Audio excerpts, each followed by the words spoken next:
हास्य व्यङ्ग्यको भूमिका पनि राजनीतिमा भने प्रतिपक्षकै जस्तो हुँदो रहेछ। पञ्चायती व्यवस्थाका प्रतिपक्ष भनेका बहुदलवादी हुन्। हामी पञ्चायती व्यवस्थामाथि व्यङ्ग्य गर्थ्यौँ।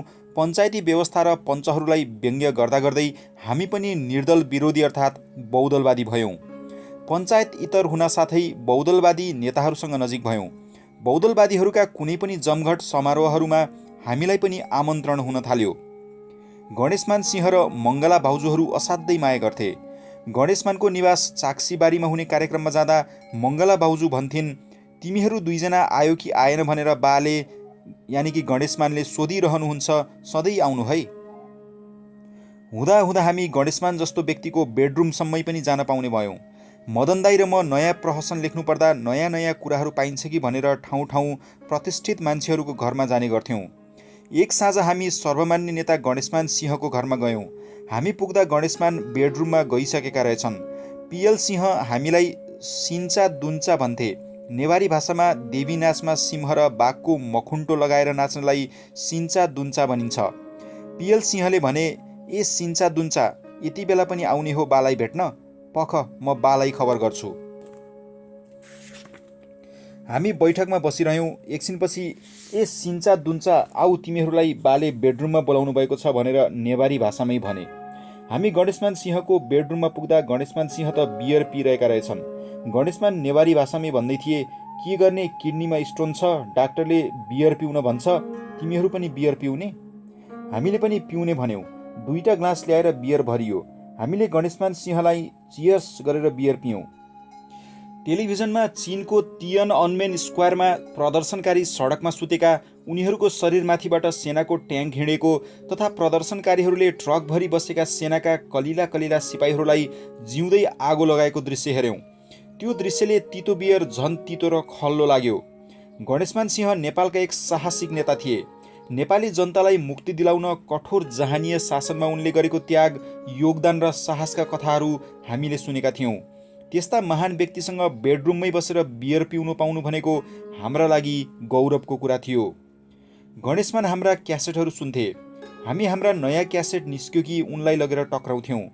हामी काठमाडौँमा भएको बेला गणेशमानको घरमा हुने राजनीतिक कार्यक्रमहरूमा जाने गर्थ्यौँ। को आए को गए भन्ने निगरानी राख्न क्षेत्र पार्टीको बाटोभरि छ्यापछ्याप्ती सिआइडीहरू हुन्थे। हामी गएको कुरा पनि प्रशासनमा पुर्याइहाल्थे। मनमोहन अधिकारीसँग कुनै समारोहमा भेट भयो भने उनी हाम्रो हात च्याप्प समातेर राख्थे। हामीलाई काङ्ग्रेस कम्युनिस्ट सबैले मन पराउँथे। पञ्चहरू पनि मन पराउँथे।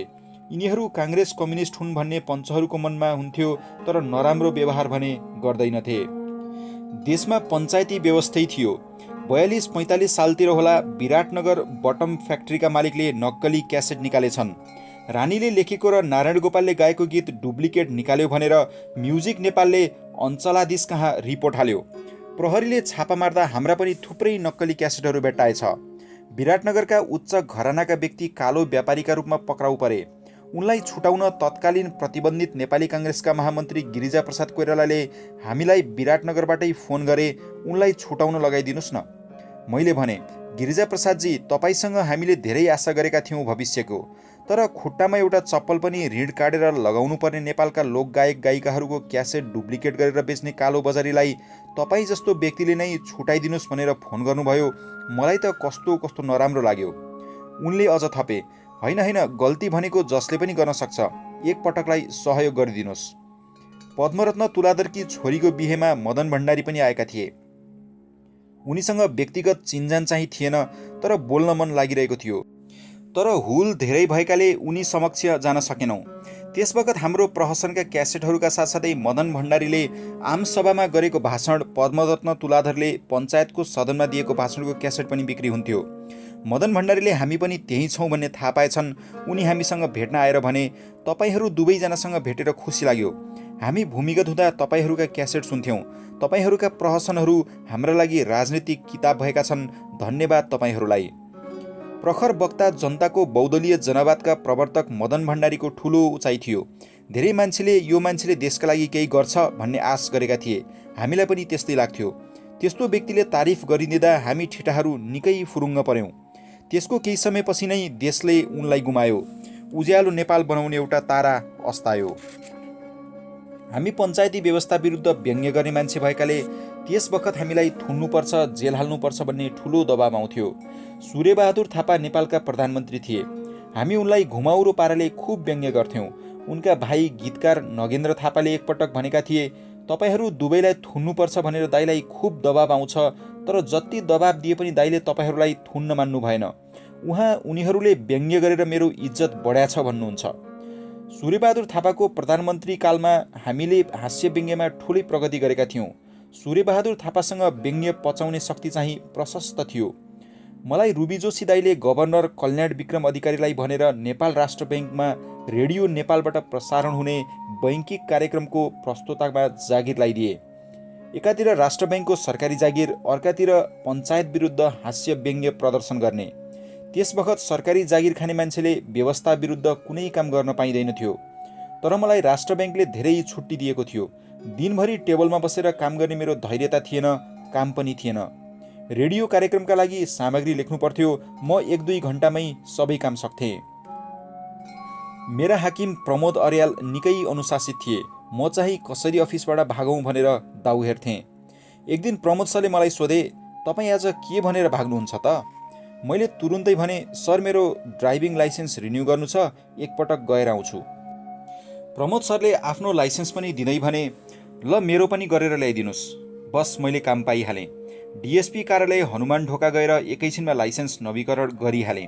भोलिपल्ट कार्यालय पुग्न साथै प्रमोद सरले सोधे, लाइसेन्स भयो? मैले भने, हिजो छाडेर आएको छु सर, आज लिन बोलाएको छ। म आफ्नो काम सकेर लाइसेन्स लिने बहानामा हिँडेँ।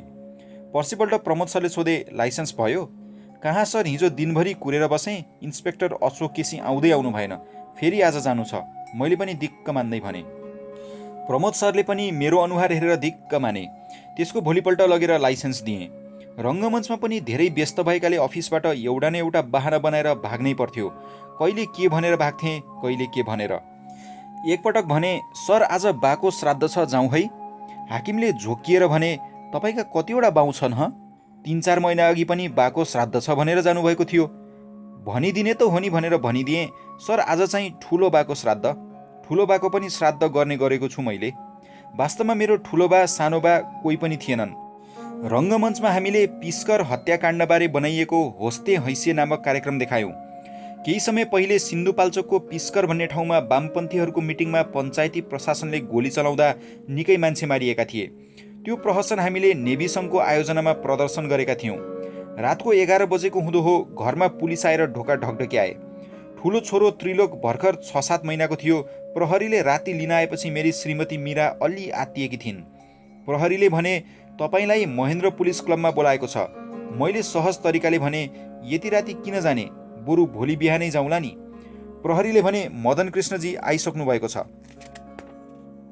मदन कृष्णजी आइसक्नु भएको छ भनेपछि पनि नजानु मेरो नैतिकताले दिएन। मलाई मीराले बाक्लो लुगा लगाइदिन्। म प्रहरीसँगै गएँ। मीरा ढोकाबाट काखेछोरो बोकेर हेरिरहेकी थिइन्। महेन्द्र पुलिस क्लब पुगेपछि यसो हेरेँ, मदन दाईलाई देखिनँ। सोधेँ, मदन दाई खोइ त? एउटा प्रहरीले भने, आउँदै हुनुहुन्छ। मदन दाईको घरमा पनि प्रहरी गएछन्। उनले पनि भोलि बिहानै जाउँला भनी भनेछन्। उनीहरूसँग पनि हरिवंशजी आइसक्नुभयो भनेछन्। अनि त दाईले नआउने कुरै भएन।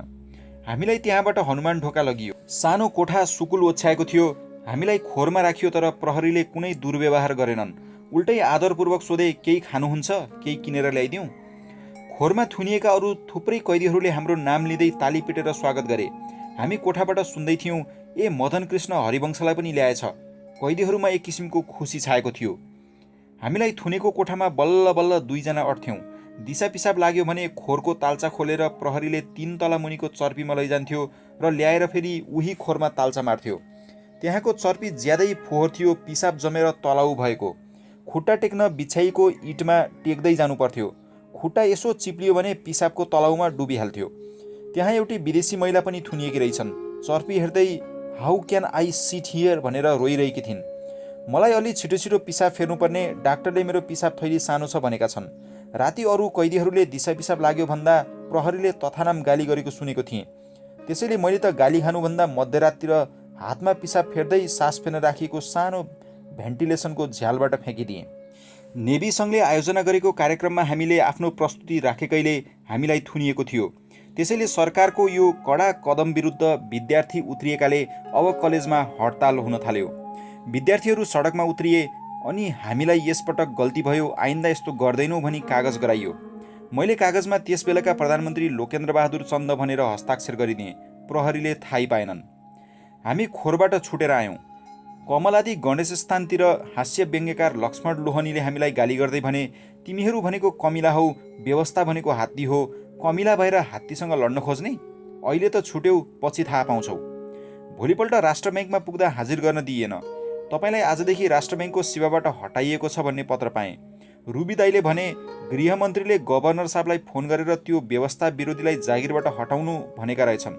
पिस्कर काण्डको कुरा बोलेकाले गृहमन्त्री ज्यादै रिसाएका रहेछन् तपाईँहरूसँग। पहिले त जागिर जाँदा अलि दुःख लाग्यो, नर्भस पनि भएँ। 2 वर्ष मात्र भएको थियो बिहे गरेको, काखमा नाबालक छोरो, जीवन चलाउन सजिलो थिएन। मदन दाईले भने, अब म पनि जागिर छोड्छु अनि पुरा समय हास्य व्यङ्ग्य क्षेत्रमा दिउँ। अब हामीले पुतली सडकमा एउटा कोठा भाडामा लिएर महसञ्चार खोल्यौँ। पछि मैले जागिर खोज्नेलाई धन्यवाद दिएँ। उसले जागिर नखोसिदिएको भए मन कमजोर भइरहन्थ्यो। हामी त्यो अस्थायी जागिरमा झुन्डिएकाले हास्य व्यङ्ग्यमा पुरा समर्पित हुन पाउँदैनथ्यौँ। जागिर खोसिएपछि प्रगति नै प्रगति हुन थाल्यो। पञ्चायती व्यवस्थालाई पनि धन्यवाद दिन मन लाग्छ। त्यो व्यवस्था नभएर प्रजातन्त्र भएको भए जसले पनि बोल्थे, जे पनि बोल्थे, बोली र व्यङ्ग्यको त्यति महत्त्व हुँदैनथ्यो। पञ्चायतले बोल्न नदिँदा बोल्न सक्नु र सिधा नबोलेर कलात्मक तरिकाबाट व्यङ्ग्य प्रहार गर्नु नै हास्य व्यङ्ग्यको विशेषता भयो। त्यस बखत रङ्गमञ्चमा कार्यक्रम प्रदर्शन गर्दा पहिले नै स्क्रिप्ट लेखेर अञ्चलाधीश कार्यालयमा पेश गर्नु पर्थ्यो। सेन्सर पास भएको चिठी दिएपछि मात्र प्रदर्शन गर्न पाइन्थ्यो। अरूहरूको कार्यक्रमको स्क्रिप्ट सुब्बा सेक्सन अफिसरले पढेर जाँच्थे।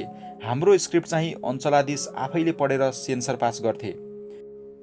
अञ्चलाधीशलाई स्क्रिप्ट दिँदा पञ्चायती व्यवस्थाको समर्थन गरे जस्तो गरेर दिन्थ्यौँ। स्क्रिप्ट पास हुन्थ्यो, त्यही शीर्षकमा पुरा पञ्चायतको विरोध गरेर रङ्गमञ्चमा प्रस्तुत गर्थ्यौँ अनि घरमा प्रहरी आइपुग्थ्यो। हामी घरमा नसुतेर अन्तै सुत्न जान्थ्यौँ। कतिपटक त जिल्लातिर कार्यक्रम गर्न जाँदा सिडिओले होटल बाहिर निस्कनै नदी फिर्ता पठाइदिन्थे। एकपटक पोखरा जेसिसले हाम्रो कार्यक्रम आयोजना गरेको थियो। हामीले कक फाइट नामक प्रहसन देखाएका थियौँ। त्यसमा हामी 2 जना पात्र थियौँ, पञ्चनारायण र प्रशासन भक्त। पञ्चनारायणलाई प्रशासन भक्तले सोध्छ, पञ्चनारायण तपाईँ कति सालमा जन्मनु भएको? पञ्चनारायणको जवाफ 2017 सालमा। कार्यक्रम हेरिरहेका सिडिओ साहेब जुरुक्क उठेर गए। भोलिपल्ट पनि कार्यक्रम प्रदर्शन गर्नु थियो, तर कार्यक्रम सुरु हुनु अगावै प्रशासनले हलमा ताल्चा मारेछ। आयोजकहरू सिडिओ कार्यालय गएर कराउन थाले। सिडिओले भने, हेर्नुहोस्, पञ्चनारायण भनेको पञ्चायती व्यवस्था हो, 2017 सालमा जन्मेको भनेको पञ्चायती व्यवस्था 17 सालबाट सुरु भएको भनेको हो। यस्तो संवाद नबोल्ने हो भने मात्र कार्यक्रम गर्न दिन्छु, नत्र कार्यक्रम गर्नै दिन्न। हामीले 17 साल भन्दैनौँ भन्यौँ। कार्यक्रम सुरु भयो। सिडिओ हाम्रो कार्यक्रम सुरु हुने बेलामा टुप्लुक्क आइपुगे। हामीले संवाद परिवर्तन गरिसकेका थियौँ। पञ्चनारायण तपाईँ कति सालमा जन्मनु भएको हो? पञ्चनारायणले उत्तर दिए, म 2016 साल र 18 सालको बिचको सालमा जन्मेको। यस्तो संवाद सुनेर सिडिओ कड्के, म त्यति मूर्ख हुँ? 16 साल र 18 सालको बिचको साल भनेको 17 साल होइन? त्यसपछि सिडिओ रिसाएर हिँडेछन्। भोलिपल्ट हल दिँदै दिएनन्। कार्यक्रम 2 शो मात्र भयो। राजनीतिमा हामीले खेलेको भूमिका परोक्ष हो। दलको पक्षमा गरिने राजनीति होइन, जनता र परिवर्तनको पक्षमा गरिने जुनकिरीको उज्यालो जस्तो साङ्केतिक र कलात्मक राजनीति मात्र हो। जुनकिरी भनेको उज्यालोको बिम्ब मात्रै हो, पूर्ण उज्यालो होइन। तर करोडौँ जुनकिरीहरूको उज्यालो भने अवश्य पनि पूर्ण उज्यालो हुन्छ। रङ्गमञ्चमा हामी निकै सक्रिय थियौँ। हाम्रो कार्यक्रम आयोजना गर्न धेरै सामाजिक सङ्घ संस्था तयार भएर बसेका हुन्थे। हाम्रो कार्यक्रम मार्फत सामाजिक सङ्घ संस्थाहरूले पैसा बचाउँथे र त्यसबाट स्वास्थ्य चौकी, पुस्तकालय, शौचालय, खानेपानी, सरसफाइका कार्यक्रमहरू सञ्चालन गर्थे। हामी पनि राम्रो पारिश्रमिक पाउँथ्यौँ। सुरुमा 500 रुपियाँ पारिश्रमिक लिएर 250 बाँडेर लिन्थ्यौँ। पछि हाम्रो पारिश्रमिक बढ्दा बढ्दै काठमाडौँमा भएका ठुल्ठुला कार्यक्रममा त 1 लाख रुपियाँसम्म पाउन थाल्यौँ। हामीले माग्नै पर्दैनथ्यो, आयोजकहरू आफै दिन आउँथे। नाचघर प्रज्ञा भवनका कलाकारहरू तलब पाउँथे। बाहिरका कलाकारहरूले पारिश्रमिक लिने चलन नै थिएन। साँचो भन्नुपर्दा पारिश्रमिक लिएर कार्यक्रम गर्न सुरु गरेको हामीले नै हो भन्दा फरक नपर्ला। दरबारसँग नजिक रहेका हामीभन्दा अग्रज कलाकारहरू कसैले जग्गा, कसैले घर, कसैले असर्फी बकस पाए। तर दरबारमा सबै कलाकारको पहुँच हुँदैनथ्यो। अधिकांश कलाकारहरूले कला प्रस्तुत गरे बापत पारिश्रमिकको रूपमा धन्यवाद मात्र पाउँथे। कार्यक्रम सकिएपछि रक्सी खानेलाई रक्सी, नखानेलाई मासु चिउरा, चना चिउरासम्म दिइन्थ्यो। 2040 सालतिर होला गफको सिलसिलामा एक दिन नारायण गोपाल दाइले सोधे, ए तिमीहरू पैसा नलिई कार्यक्रम गर्दैनौ रे हो? हामीले भन्यौँ हो। उनले फेरि सोधे, कति लिन्छौ? हामीले सहजै भन्यौँ 10,000 20,000देखि लाखसम्म लिन्छौँ। नारायण दाइले पनि सुरिँदै भने, उसो भए अबदेखि म पनि पैसा नलिई गाउँदै गाउँदिनँ। सम्बत 2038 को कुरा हो। महिना चाहिँ सम्झन सकिन। सेतो सर्ट, निलो स्कर्ट, सेतो टेनिस सुज, निलो मोजा, रातो रिबनले 2 चुल्ठो कपाल बाटेकी, गोलो गोलो अनुहार, धेरै अग्ली पनि होइन, धेरै होची पनि होइन, अलिअलि मङ्गोलियन मिसिएको अनुहार, अन्दाजी 16 वर्षकी केटी नक्साल 4 ढुङ्गेको बाटो हुँदै कमल पोखरीतिर स्कुल ब्याग बोकेर गएको देखेँ। आफ्नो हुने रहेछ र हो वा किन हो, उनी मैले अहिलेसम्म देखेका केटीहरूमध्ये सबैभन्दा आकर्षक लाग्यो मलाई। यिनी को होलिन्, कहाँ बस्लिन्, कसकी छोरी होलिन्? मेरो मनमा अनेक कुरा खेल्न थाले। भोलिपल्ट पनि म त्यति नै बेला त्यही ठाउँमा गएर उभिरहेँ। उनी त्यही पहिरनमा फटाफट कमल पोखरीतिर लागिन्। 1 हप्ता जति म त्यति नै बेला त्यो ठाउँमा गएर उभिन थालेँ। प्रज्ञा भवनमा जागिर भएकाले उनी स्कुलबाट फर्कने बेलामा म त्यहाँ आइपुग्न भ्याउँदिनथेँ। अफिस छुट्टी भएपछि मदन दाइ र मेरो काम पर्थ्यो। हामी अफिसपछि भेट्थ्यौँ। बिन्दु दिदीको बिहे भइसकेको हुनाले म रञ्जना हलनेरको विकास भोजनालयमा खाना खान जान्थेँ। बेलुका आउँदा अबेर भइसक्थ्यो। रत्नराज्य क्याम्पसमा म रात्रि कक्षा पढ्थेँ, तर कलेज जान भने भ्याउँदैनथेँ। बल्ल बल्ल एसएलसी पास गरेको म, न बस्ने घर छ न राम्रो जागिर। प्रज्ञा प्रतिष्ठानको अस्थायी जागिर कसकी छोरी बढी भएको छ र मलाई दिन्थे भन्ने लाग्थ्यो। प्रेम गरेर प्रेमले जितौँ भने पनि आफू प्रेम गरौँ गरौँ लाग्ने खालको थिइनँ। ऐनामा आफ्नो अनुहार आफैले हेर्दा त्यस्तै लाग्थ्यो। दुब्लो न दुब्लो म त एउटा नमुनै थिएँ। फेरि कलाकार भनेर थाहा दिउँ भने हिरोलाई पो त केटीहरूले मन पराउँछन्, आफू परियो हास्य कलाकार। हँसाउनेलाई केटीहरूले त्यति वास्ता गर्दैनथे। उनी मलाई एकदम आकर्षक लाग्थ्यो, तर उनलाई आफ्नो बनाउन सक्छु भन्ने पटक्कै लागेको थिएन। एक दिन उनलाई कुर्ता सुरुवाल लगाएर नक्सालको एउटा पसलमा केही किन्न आएको देखेँ। कहाँ बस्तिरहेछन् भनेर उनले थाहा नपाउने गरी पछि लागेँ। नक्साल हात्तीसार जाने बाटोमा एउटा ठुलो कम्पाउन्ड थियो। त्यही ठुलो कम्पाउन्ड भएको घरको ढोकामा एउटा सानो घर सडकसँगै जोडिएको थियो। त्यो घरमा एउटा सानो पसल पनि थियो। त्यही पसल भएको घरमा उनी बस्तिरहेछन्। त्यो सानो पसल पनि उनीहरूकै रहेछ। उनीहरू पनि साधारण परिवारका मान्छे रहेछन् भन्ने थाहा भयो मलाई। अब त उनको नाम के हो, परिवारमा को छन् भन्ने कुरा थाहा पाउनु मन लाग्यो। म पूर्वतिर जानु परे पनि उनी बसेको पश्चिम दिशा भएर हिँड्न थालेँ। तर उनको पसलमा गएर बोल्ने, केही किन्ने हिम्मत भने गर्न सकिनँ। हुन त म नडराउने मान्छे, आफूलाई कसैले दुःख दियो हेप्यो भने त गएर हात हाल्न पनि बाँकी नराख्ने मान्छे, तर उनको पसलमा गएर एउटा चक्लेट किन्ने हिम्मत पनि गर्न सकिनँ। एक साँझ म त्यही बाटोबाट हिँड्दै थिएँ। उनको पसलको ढोका बन्द भइसकेको थियो। भित्रबाट पनि आफ्नो सानो भाइलाई केही कुरा भन्दै थिइन्। मलाई उनको स्वर पनि असाध्यै मिठो लाग्यो। फेरि बोल्छिन् कि भनेर धेरै बेर त्यही बाहिर बसेर सुनिरहेँ, तर केही आवाज आएन। निकै बेरपछि म पनि त्यहाँबाट आफ्नो डेरातिर लागेँ। फुल फुलै हो, त्यसलाई अझ राम्रो बनाउन थप सिँगार्नु पर्दैन। प्रकृतिले भरिदिएको रङ नै फुलको वास्तविक श्रृङ्गार हो। मीरा पनि फुल जस्तै थिइन्। प्रकृतिले उनको अनुहारमा दिएको सौन्दर्यमा केही थप्नु पर्दैन थियो। त्यही सौन्दर्यमा उनी पद्मकन्या कलेजको ड्रेस लगाएर हिँड्न थालिन्। मैले थाहा पाइहालेँ उनले एसएलसी पास गरिछन् भनेर। मेरो पनि हैसियत अलिअलि राम्रो हुन थालेको थियो। मैले मुद्दा जितेर फिर्ता पाएको पैसाले भिनाजुलाई जग्गाको ऋण तिरेपछि क्यासेट रङ्गमञ्चबाट आएको पैसाबाट बानेश्वरमा एउटा घर बनाएको थिएँ। पछि एक दिन पनि नसुती त्यो घर बेचेर घट्टे कुलामा त्यही पैसाले 6 आना जग्गा किनी घर बनाउन सुरु गरेँ। मेरो जागिर नेपाल राष्ट्र ब्याङ्कमा भइसकेको थियो। मलाई पनि अब हिम्मत बढ्न थाल्यो। म अब उनलाई पाएँ भने पाल्न सक्छु। मलाई उनको नाम पनि थाहा भयो, मीरा। हितैषी मित्र राजाराम पौडेलकी आमा मीराकी आमाकी साथी रहेछिन्। अनि अर्को साथीकी आमा जसलाई हामी डाली मुमा भन्थ्यौँ, उनी पनि मीराकी आमाकी साथी रहेछन्। मैले राजाराम पौडेलकी आमालाई भने, मम्मी मलाई मीरा एकदम मनपर्छ, मागिदिनुहोस् न। मम्मीले डाली मुमालाई भनिछन्। डाली मुमाले मीराकी आमासँग कुरा गरिछन्। कुरा सुनेर मीरा रिसाइन् रे। उनले मलाई नामले नै चिनिसकेकी थिइन्, मान्छे पनि देखिसकेकी थिइन्, त्यसैले उनलाई म मन परिन होला। उनले भनिन्छन् म अहिले बिहे गर्दिन, आमासँग पनि रिसाइन् रे, जन्मनसाथ बिहे गरिदिने हतार। त्यो कुरा मैले पनि थाहा पाएँ। मलाई आकाश खसे जस्तो भयो, संसारै शून्य लाग्यो। आफूलाई आफैसँग आत्मग्लानि भयो, म संसारको सबैभन्दा काम नलाग्ने मान्छे हुँ कि जस्तो लाग्यो। अब म उनको पसल भएको बाटो हिँड्न नसक्ने भएँ। उनले देख्लिन् भनेर हिँड्नै परे पनि बाटो छलेर हिँड्न थालेँ।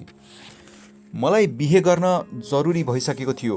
कला यात्रामा मदन दाई सहयात्री पाएको थिएँ, तर जीवन यात्रामा म एक्लो। घरमा गएर बोल्ने साथी पनि थिएन। उमेर र मनले पनि एउटी माया गर्ने जीवनसाथीको माग गरिरहेको थियो। हरेक क्षण हृदयको त्यो आवाज पनि सुनिरहेको हुन्थेँ। अरू केटीहरूका कुरा पनि नआएका होइनन्, तर मलाई झिनो भए पनि उनकै आशा लागिरहेको थियो। केही वर्ष कुरे भने म मीरालाई पाउँछु कि भनेर। म घट्टेकुलोमा आफ्नै घरमा सरेँ। आफ्नो घरमा बस्न पाउँदा मलाई असाध्यै खुसी लाग्यो। मेरो पनि संसारमा एउटा आफ्नै घर छ भन्ने अपनत्व बोध पनि भयो। म भित्रभित्रै सोच्न थालेँ, घर त भयो, अब जिन्दगीको भर पनि भए, भरसक त्यो भर मीरा नै होस्। मीराहरू पनि भैँसेपाटीमा घर किनेर सरेको कुरा थाहा पाएँ। अब त झन्झन टाढा पो भए जस्तो लाग्यो। उनी राष्ट्रिय पञ्चायत सचिवालयमा काम गर्न थालेकी रहेछन्। एक दुई पटक सिंहदरबारको बाटोतिर हिँड्दा देखेको पनि थिएँ। आफूले माग्न पठाएको केटीले हुँदैन भनेर अस्वीकार गरेपछि फेरि त्यही केटीलाई बाटोमा भेट्दा कस्तो भयो होला। लाज पनि लाग्यो, ग्लानि पनि भयो। म टाउको निहुराएर हिँड्थेँ। त्यसपछि अफिस छुट्ने बेलामा उनले नदेख्ने, आफूले मात्र देख्ने गरी लुकेर हेर्थेँ। म ठान्थेँ यही नै मेरो जीवनको पहिलो र अन्तिम प्रेम हो। एक वर्ष त्यसै बित्यो। आफ्नो क्षेत्रमा काम त धेरै नै गरेको थिएँ, तर केही गरिन जस्तै लागिरहेको थियो। एक दिन मेरो जीवनको सबैभन्दा खुसीको दिन भयो। त्यो जस्तो खुसीको दिन मेरो जीवनमा त कहिले पनि आएको थिएन र आउने पनि छैन। मीराकी मुमाले मलाई भेट्न खोजेकी छन् भन्ने खबर पाएँ। डाली मुमाको घरको एउटा कोठामा मेरी मीरा, जसलाई मेरो पहिलो र अन्तिम प्रेम ठान्थेँ, उनकी आमाका पछाडि चकटीमा बसेकी थिइन्। मीराकी मुमा मलाई टुलु टुलु हेरिरहेकी थिइन्। मीराले पनि माया मिसिएको हेराइले मलाई पुलुक्क हेरिन्। सायद उनलाई पनि लागे होला यो मान्छेले मलाई माया गर्छ। मीराकी मुमाले मीरालाई देखाउँदै मतिर फर्केर भनिन्, ल बाबु, यो हाम्रो मुटुको टुक्रा हो, बाबुले सधैँ माया गर्नुहोला। मैले आफ्नो मनभित्र उर्लिएको खुसीको छाललाई छोपेर भने, म उनलाई कहिल्यै दुःख दिन्न, तपाईहरू निश्चिन्त हुनुहोस्। मैले यो कुरा मदन दाई र भाउजूलाई सुनाएँ। उनीहरू पनि खुसी भए। हास्य व्यङ्ग्यमा मदन दाई र म जत्तिको अगाडि बढिरहेका थियौँ, अब मीरा पाउने भएर मैले संसार जितेको अनुभव गर्न थालेको थिएँ। मीरा र म कहिलेकाहीँ भेट्न थाल्यौँ। अब मीरासँग भेट्ने लाइसेन्स थियो मसँग। बा आमाले नै दिन्छु भनेपछि उनलाई पनि भेट्न गाह्रो भएन। मैले त्यस बखत कुमारी, सिन्दुर, जीवनरेखा जस्ता फिल्ममा ससाना रोल खेलिसकेकाले अनुहारले पनि अरूका आँखामा अलिअलि चिनिने भइसकेको थिएँ म। लजालु स्वभावकी मीरा मसँग बाटोमा हिँड्न एकदम लजाउँथिन्। हामी कहिलेकाहीँ सँगै हिँड्दा पनि 15-20 हातको फरकले हिँड्थ्यौँ। घर पनि बनाइरहेको हुनाले पैसाको अभावै थियो। एउटा मोटरसाइकलसम्म पनि थिएन। एकपटक हामी भक्तपुरमा पाकिजा भन्ने फिल्म हेर्न बस चढेर गयौँ। बसमा पनि धेरैले हेरे। हलमा मान्छेले हेर्लान् भनेर टिकट किनेर फिल्म सुरु भएर हल अँध्यारो भइसकेपछि मात्र छिर्यौँ। फर्स्ट क्लासमा बसेका हामी हाफ टाइममा हलमै बसिरह्यौँ। हलमा बत्ती बलेछ। सेकेन्ड क्लास र थर्ड क्लासका सबै मान्छेका टाउकाहरू पछाडि फर्किरहेका थिए। सबैले हामीलाई हेरे। आवाज पनि आउँदै थियो, ए हरिवंश हो त्यो। हरिवंश चिन्नेले त्यसै पनि हेरे, नचिन्नेलाई पनि हरिवंश भनेको त्यही हो भनेर चिनाइदिए। त्यसबेला हाम्रो अडियो क्यासेट धेरैले सुनिसकेकाले नामले त प्राय सबैले चिन्थे। मीराका बा ब्राह्मण हुन्। आमा ब्राह्मण जस्ती देखिन्नथिन्। उनी छेत्रीकी छोरी रे। अझ आमाको मुख अलिअलि मङ्गोलियन थियो। मेरा आफन्तहरूमा जातपातको विचारधारा अलिअलि बाँकी नै थियो। बाबुआमाको श्राद्ध गर्नुपर्ने तथा रीतिथिति सम्हाल्नुपर्ने भएकाले शुद्ध ब्राह्मणकी कन्या नै बुहारी बनेर आउनुपर्छ भन्ने मनस्थिति थियो उनीहरूको। सानीमा र दिदीहरूसँग मैले मीरासँग बिहे गर्छु भनेको भए उनीहरूले स्वीकृति दिने थिएनन्। यता मीराका आमाबाले बल्ल बल्ल भैँसेपाटीमा एउटा सानो बास जोडेका थिए। अब छोरीको बिहे राम्रोसँग गर्नुपर्छ भनेर त्यो घर बेच्ने सुरमा उनका आमाबुबा लागेका रहेछन्। मीरा छोरीमा एक्ली भए पनि उनको प्यारो भाइ मनोहर छ। उनी आफ्नो भाइलाई असाध्यै माया गर्थिन्। उनको मनमा बा आमाले बल्ल बल्ल जोडेको घर बेच्नु नपरे हुन्थ्यो, भाइ पनि छ भन्ने हुन्थ्यो। अर्कोतिर मसँग पनि घर बनाउँदा पैसा सकिएर जम्मा 5,000 रुपियाँ जति मात्र बाँकी थियो। त्यसैले एक दिन मैले मीरालाई भने, मसँग पनि पैसा छैन, तिम्रो पनि घर बेच्न खोजिरहनु भएको छ बा आमा, बरु हामी दुईजना मात्र सूर्यविनायक मन्दिरमा गएर बिहे गरौँ। मीरा मानिरहेकी थिइनन्, तर मेरो करले 2040 माघ 9 गते सूर्यविनायक मन्दिरमा हाम्रो बिहे भयो। हाम्रो बिहेमा जम्मा दुईजना मात्र जन्ती थिए, मदन दाई र भाउजू। मैले उनको सिउँदोमा सिन्दुर हालिदिएँ, तिलहरी पोते औँठी लगाइदिएँ, उनले पनि मलाई औँठी लगाइदिन्। दुवैले एकअर्कालाई माला लगाइदियौँ। आत्मादेखि नै चाहेकी मायालुसँग मेरो पनि विवाह भयो। पञ्चेबाजा नबजेको भोजभतेर गर्न नपाएकोमा दुःख लाग्ने कुरै भएन। अघिसम्म खाली सिउँदो लिएर गएकी मीरा अब ट्याक्सीमा सिन्दुर पोते लगाएर बसेकी थिइन्। हामी बसेको रातो रङको स्टारलेट ट्याक्सी अगाडि बढ्यो। ट्याक्सीमा रेडियोबाट दीपक खरेलले गाएको राजेन्द्र रिजालले लेखेको सम्मुजित बास्कोटाको सङ्गीत भएको गीत बज्यो। प्रतीक्षा गर मेरी मायालु, समयले मानिसलाई कहाँ कहाँ पुर्याउँछ, कहिले हँसाउँछ कहिले रुवाउँछ, आँसु र हाँसोको सङ्गम पनि गराउँछ। मदन दाई र भाउजूसँग आशीर्वाद लिएर हामी ट्याक्सीबाट ओर्लियौँ र बसको टिकट काटेर पोखरातिर लाग्यौँ। संसारको सबैभन्दा सुन्दर ठाउँ पोखरामा संसारकै सबैभन्दा प्रिय मायालु श्रीमती मीराको अँगालोमा 4 दिनसम्म बाँधिएर हामी काठमाडौँ फर्कियौँ। मीराका बाआमासँग माफी माग्यौँ। मीराको भाइ मनोहर दिदीलाई देखेर साह्रै खुसी भयो। भिनाजु पनि सँगै देख्दा झन फुर्केको थियो। ज्यादै सुशील भलाद्मी र मृदुभाषी मीरा असल परम्परा रीतिरिवाज र संस्कारमा हुर्केकी हुनाले उनी मेरा दिदीहरू सानीमा सबैको मन जित्न सफल भइन्। म राष्ट्र ब्याङ्कमा बैंकिङ कार्यक्रम चलाउने भएकाले मीरालाई पनि सँगै रेकर्डिङमा लिएर जान्थेँ। दामोदर अधिकारी पनि उनको स्वर असाध्यै मन पराउनुहुन्थ्यो र उनलाई पनि बोल्ने मौका दिनुहुन्थ्यो। पछि म्युजिक नेपालको साङ्गीतिक सौगात कार्यक्रम सञ्चालन गर्न थालेपछि उनको आवाज धेरैले मन पराउन थाले। म्युजिक नेपालद्वारा उत्पादित अधिकांश क्यासेटहरूमा उनकै उद्घोषण हुन थाल्यो। नेपालमा एफएम रेडियोको स्थापना भएपछि सुरुमा मीरा आचार्यले सञ्चालन गरेका कार्यक्रमहरू खुब लोकप्रिय हुन थाले। मदन दाईसँगको सहकार्य र मीराको ममताले मेरो जिन्दगीले प्रगति गर्दै जान थाल्यो। मीराको सबैभन्दा ठुलो गुण सरलता हो। उनी कहिल्यै महत्त्वाकांक्षी भएनन्, दुःखमा कहिल्यै आत्तिनन्, सुखमा कहिल्यै मात्तिनन्। मीरा बिहे गरेर घर आउँदा 4वटा मध्ये 2टा कोठा मात्र प्लास्टर भएका थिए। 2टा झ्यालमा खापा मात्र थियो। बिस्तारै उनको बचत गर्ने र कमाएको तह लगाउने बानीले हामी सम्पन्न हुँदै गयौँ। म पनि जिन्दगीमा कहिल्यै महत्त्वाकांक्षी भइन। मेरो मारुति जिप्सी गाडी अहिले पनि छ। मलाई लाग्छ संसारमा सबैभन्दा राम्रो गाडी मेरो मारुति जिप्सी, सबैभन्दा सुन्दर ठाउँ भनेको मेरो घर र संसारकै सबैभन्दा राम्री मेरी श्रीमती मीरा। त्यसो हुँदा जिन्दगीमा तनाव उत्पन्न हुँदैन। आफ्नोभन्दा उसको घर राम्रो, आफ्नोभन्दा उसको गाडी राम्रो, आफ्नीभन्दा अरूकी श्रीमती राम्री, त्यस्तो सोच आयो भने तनाव आफै बढ्छ। मान्छेले आफूसँग जे छ त्यसमा आत्मसन्तुष्टि लियो भने तनाव कम हुन्छ। पैसाले मानिसलाई जति भए पनि पुग्दैन। पैसा धेरै छ भनेर दिनको 1 पाथी चामलको भात खान सकिँदैन, दिनको एउटा खसी सिद्धिँदैन। 2-3 पेगभन्दा धेरै व्हिस्की खायो भने भोलिपल्ट टाउको दुख्छ, तथापि जीवनमा काम र मेहनत गर्न चाहिँ छोड्नु हुँदैन। मेरो जिन्दगीको ठुलो लक्ष्य भनेको 2टा कोठा भएको टिनले छाएको आफ्नो एउटा घर होस् भन्ने थियो। अहिले मसँग त्योभन्दा धेरै छ। उद्देश्य 2टा कोठा र टिनको छानो भएको घर मात्र हो, अरू त सबै नाफामा पाइएका कुरा हुन्। उनले पनि कहिल्यै ठुलो महत्त्वाकांक्षा राखिनन्। त्यसैले जिन्दगी सरल भयो, सुन्दर भयो।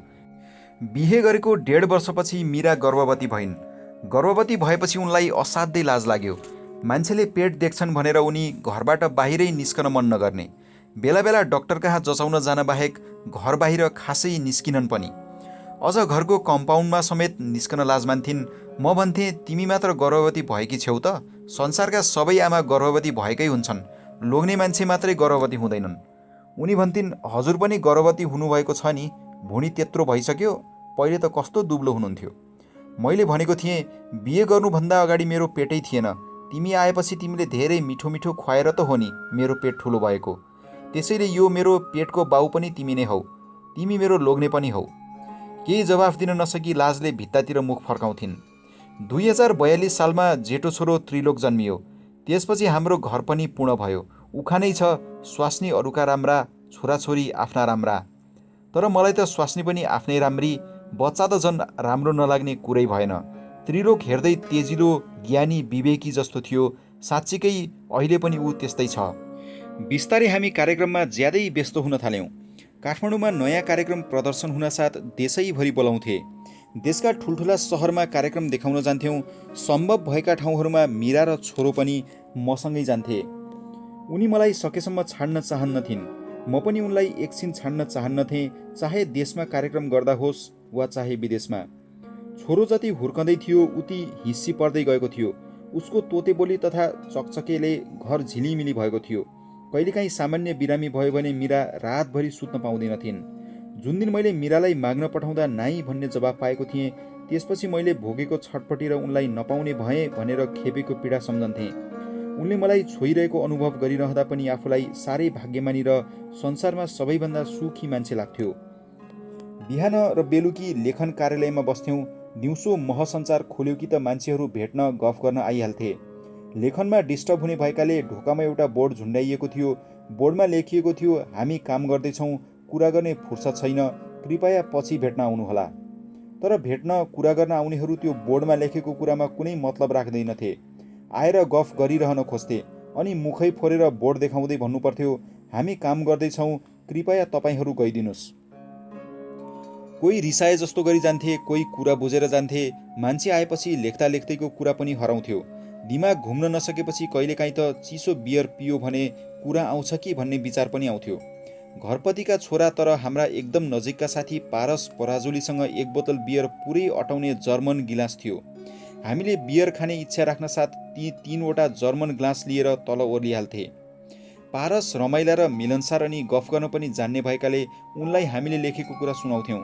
उनी पनि कहिलेकाहीँ काम लाग्ने कुरा प्वाक्क बोल्थे। राजीव गान्धी हत्याकाण्डमा पारसलाई भारतीय खुफिया एजेन्सी रले नेपाल सरकारसँग सुपुर्दगी माग्दै रहेछ, उनी राजीव गान्धी हत्याकाण्डमा संलग्न छन् भनेर। तर न पारस आफूलाई भारतीय पुलिसले माग्न आएको थाहा थियो, न उनको घरमा कसैलाई थाहा थियो। पछि रले निगरानी राखेको थाहा भयो। परराष्ट्र मन्त्रालयमा माथिल्लो तहका कर्मचारी पारसका नातेदार रहेछन्। उनले पारस राजीव गान्धी हत्याकाण्डमा संलग्न हुने मान्छे नै होइनन्, उनी त ट्राभल एजेन्सी चलाएर बसेका व्यवसायी हुन् भनी पारस पराजुलीको पक्षमा बोलेछन्। अनुसन्धानको क्रममा बिस्तारै थाहा भयो, पारस पराजुलीले पासपोर्ट लिँदा भरेको फर्मबाट उनको फोटो झिकेर परराष्ट्र मन्त्रालयका कुनै कर्मचारीको मिलेमतोमा एक तमिल नागरिकको फोटो टाँसेछन् र ती तमिल पारस पराजुली भएर नेपालबाट उडेछन्। केही समय पारसलाई रले आँखा लगाए पनि पछि उनी निर्दोष भन्ने प्रमाणित भयो। पारस पराजुलीसँग बेला बेलामा हामी जर्मन ग्लास ठोकाएर चियर्स गर्थ्यौँ। मादक पदार्थ भन्ने चिज नै यस्तो हो, जो एक पेग खाए पनि गन्ध आउँछ, 4 पेग खाए पनि गन्ध आउँछ।